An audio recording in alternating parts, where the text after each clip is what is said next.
boy!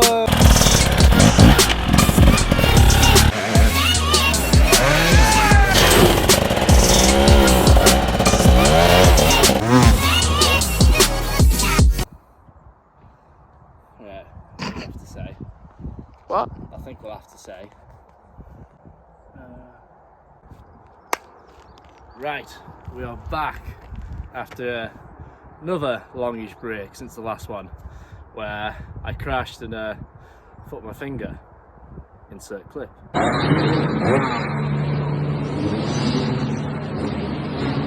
And yeah, we're back, all slowly getting back on it. It's calm this weekend for the is it third round?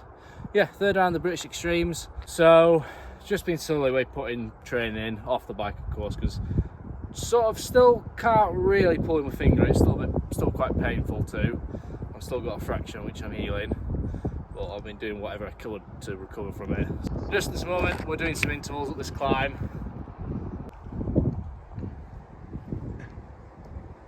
This is the climb, and we're doing 10 intervals. So running as fast as I can up it, then coming back down a slow pace. As soon as I get back, start the clock back up, run sprint back up, and doing that 10 times. So now we'll get cracking, we'll get this underway, and then we've got something nice and special for you folks back home of my Superenduro bike, which I've been riding the majority of the Superenduros on, which has been a bit of a project and experiment in the pits. So we'll catch you then. Here's some montage of me running.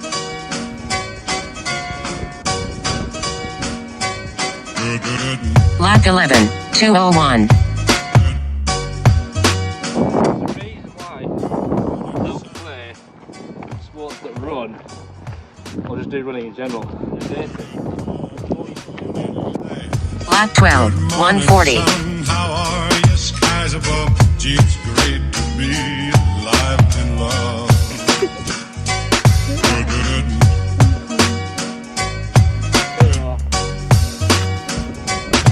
Lap 13, 138. Good morning, good morning, sun. How are you? Skies above. Gee, it's great to be alive and love.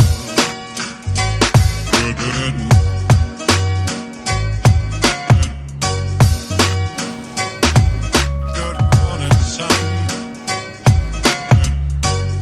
That's when you get Good morning, life. Good morning, sun. How are you? Skies above. Gee, it's great to be alive and love. Good morning, sun. Good morning, sun. Good morning, life. Good morning, sun. How are you? Skies above. Gee, it's great to be alive and in love. Good.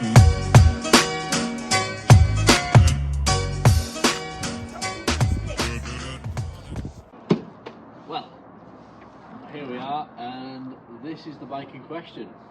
This is my 300 2024 EXC, and yeah, we'll go through from top to tail of all the little bits and pieces we've done to the bike so far. Tail dog, bit of doggy wuggy. I'll tell you when. You just gonna record and make it a nightmare for me to edit. I'm gonna make it a nightmare for you to edit. Right. Starting from the front here. From the front. Again, I accidentally got your dad's reg in it. Oh. Start again. So, starting from the top, we've got the standard bars, standard ODI grips with the open ends. So I've got these the KTM bar ends in. And then going from that, we've got the nipple buttons for maximum pressing to start the said machine and stop the said machine. Then from that, we've got the 9mm clutch. Going down from that, bar pad, and then I've got the orange KTM bar clamps with little plastic bits in, so you can just slap it to if it moves around. One thing as well you find all around this bike, there is a start that again. One thing as well you'll find there is titanium bolts nearly all over this bike. Main goal of this bike was to try and make it one of the lightest bikes in the paddock, which we've achieved with about 109 kilograms. So, and the closest bike to that was Johnny Walker's on the Triumph 250 at about 110. So, no, it's one of the lightest bikes in the Superenduro paddock.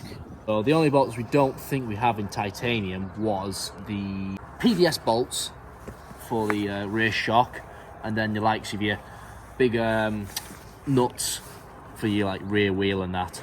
But apart from that, it's nearly covered titanium top to bottom. Another little bit as well on the front end, we've got a false headlight which is made from, if you squeeze in around here behind the screen, and there, other side, there, it is made out of an old trophy. So recycle the old trophies and make them to false headlights. So just stop to the cost and then smash it up like a 80 odd quid headlight. So might as well put an old trophy and put a little sticker on it. And maybe you did see behind there is actually a front dampener in the front of it. Just help them stop them little barges with front end so it don't twist and snap.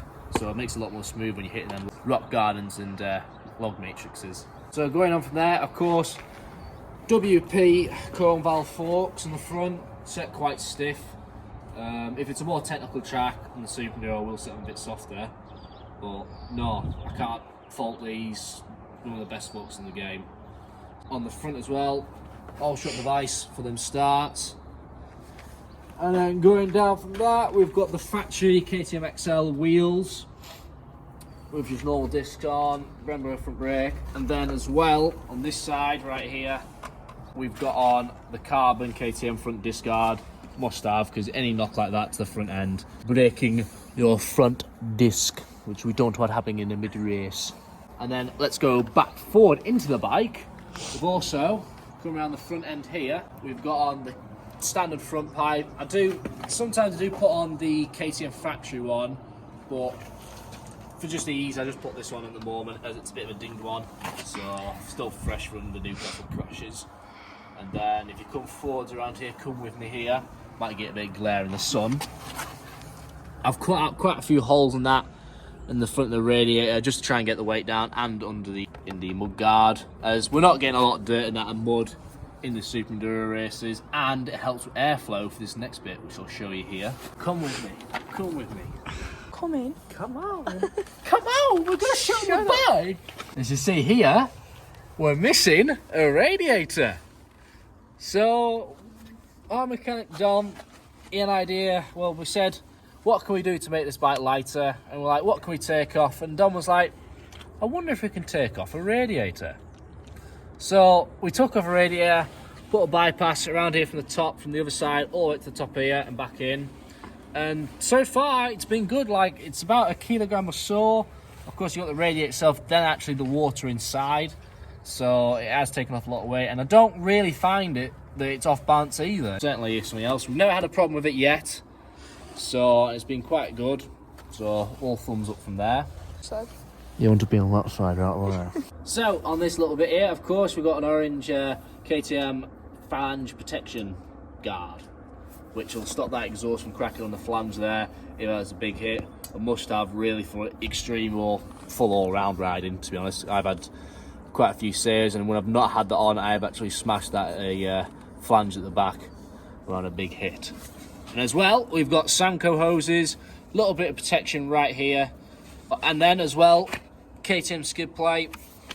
Must have, like, I tried a few different skid plates, trying to get the weight down, but a few of the carbon ones failed me and smashed off in the race. So I've just gone back to the standard KTM one, as it's one of the best and it's easiest, and it's quite actually lightweight compared to some of the others. So moving on, going across from the bike. people actually want to know about this. Yeah. What the frick? Right, next bits on the bike, of course, fan to keep them radiators cool, or the one radiator. And then from that, we've actually got a motocross tank in here. Same again, try and keep the weight down. So less fuel in there, less weight. Only thing a bit of a niggle with it for me, it's not clear, which I hate, so I have to look and peer into the tank and guess, which is not bad, but it's nice to see where it's at in fuel. So, yeah. Then from that, going on to here, we've cut down on the engine mounts just to try and add a bit more flex to it and a little bit more weight. A little off here in the insides of here, just taken off there. And then you can see there a few more titanium bolts all around, scattered around. So down here to the clutch. Start again. So down here to the clutch cover, Pinson clutch cover. It's got the standard basket in there, but I find this is a lot more better protection compared to the standard one, as it's a bit more solid. So, and then it's got the little CNC cap on there. Normal rear brake with just a bit of a titanium tip on there, a bit extended. And then the best bit, and I love these across all my bikes, we've got right here the Raptor titanium foot pegs. Standard height with 10mm back, my short little legs. Then, after that, going back up the bike, we've got the Track Shock WP. Of course, same as the front, I never go without it. Some of the best shocks in the game. So, we've also got here a rear brake extender to help with that bit more pumpage in the corners. This little hole here, for anyone on a KTM bike, if you got a Dremel, a bit of like a hole making piece, whatever you can use at hand, drill a little hole into here so you can just get into that rear shock top bolt, as they don't have cover hole standard like the Huskies or like the Gas when I think they're open anyway. So the KTM, if you can, give it a little hole here, then you can get a 13mm down into there and get that top bolt. And now, on to the last bits of the bike. Long Akrapovic, just for that bottom end. Still, even in the Superenduro, you do want that bottom end to be able to chug through sections and that, like rock gardens, or even going in between logs and that, just to load the bike up. Now, back down here, of course, front and rear Michelin's. We've got a Michelin Extreme on the rear here, 140/80/18, with a semi sort of hard mousse to soft mousse. You don't want something too soft, or otherwise you'll ding your rims. And then you don't want something too hard, otherwise you'll not get that grip in the technical sections. Down here to the rear brake, I've got a little carbon guard here to just protect that brake if any knocks like that. A Galfa solid disc in the rear. KTM XL factory wheels in black, same as the front. And then down there a little bit, we've got more titanium here on the chain adjuster. And then one of your most important pieces of protection, your rear shark fin to protect that rear disc. Look at Ted. Living life large. The next bit here, we've got a non-O-ring chain actually, just to get better drive. Isn't that right, Bill? A non-O-ring chain.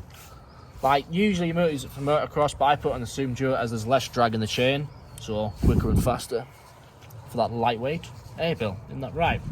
Then down from your chain on the rear sprocket, I run 13. Where's that on this one? 47. 1347. I usually go for the steel and alloy ones. They're both pinned in, so just because they're a bit more stronger and they last a bit longer as well. Then down from that, last bit of the bike, we've got a AXP rear chain guard. Strong. It's a bit heavier compared to what I did run the standard for a bit, but the standard I did find was a bit weak. So I've just gone with something that's a bit more heavy duty, just to stop any slams, because I had a few problems with the lightweight ones I was trying. They were actually snapping off on that and bending, and I actually had one snap on the rear swing arm, which was a bit... Right, the last few little pieces. Little fuel cap, there's long pipe down there, too much weight. And then the last piece, and probably one of the special things, is we've taken off the oil tank, so it's all blanked off on that. That's around about another kilogram with oil on the actual system itself, so that's gone there, so more lightweight, so it's on a premix. And apart from that, the last special bit, which is in the engine, we've actually taken out 4th, 5th and 6th, so it only has 3 gears. So in Superenduro, I tend to normally only use 2nd gear, so having the other gears in, don't really need them. 3rd gear is just in there as a precaution, and then 1st, of course, you need it for them, fall or really tight sections. So take out 4th, 5th and 6th, it does change the engine a little bit, and it's less cogs in the system, and it does make it slightly lighter, a little bit, not a lot, but enough. So that is my Superenduro bike for the 2024/25 season. No, I've quite enjoyed the bike. It's been a very nice bike this season riding in, and it's been quite fun actually experimenting with doing the bike, trying to make it as light as possible. As I say, we've tried to cover it front to back with all titanium bolts and that. We've tried taking out gears, we've done that. We've taken out the oil system. We've put as many holes as we can all over just to get the weight down. Underneath all the plastics and that, we've tried cutting down on the plastic. And apart from that, it's got to 109 kilograms, which I think you could go extreme and take off all the plastics, but this, I think it's just enough. So, hope you enjoyed watching. We'll see you next time.